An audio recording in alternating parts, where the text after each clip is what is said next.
3, 2, 1.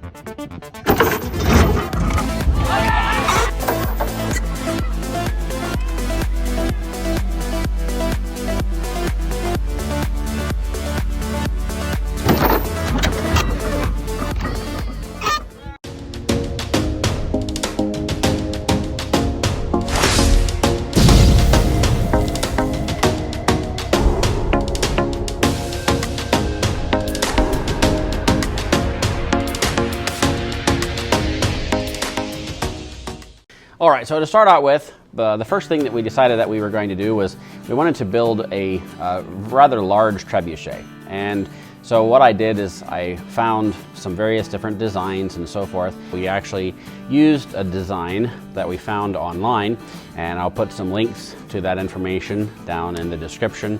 And also you can see the links here as well. And this was for Science Max.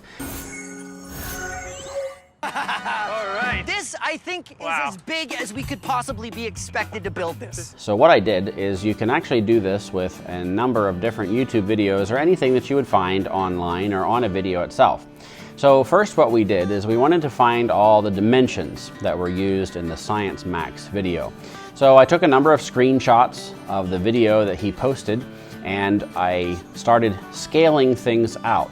So first of all, what I tried to do was find the height of something or someone in the video, and then use that as a scale model to start scaling out the heights and the dimensions of everything in the picture itself. So you have a counterweight that is hung from an arm, and then at the other end of that arm, you attach a sling. So the sling, one end of the sling is permanently attached, and then you bring that down to some kind of a pouch, which is going to hold your projectile.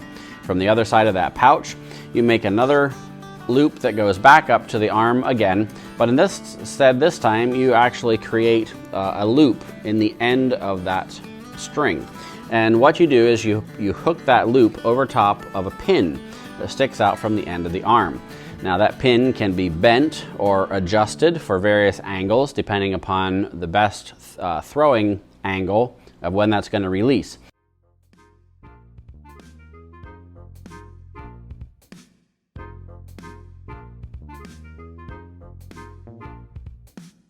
So we decided the projectile that we were going to use was going to be a cantaloupe or like a honeydew kind of melon.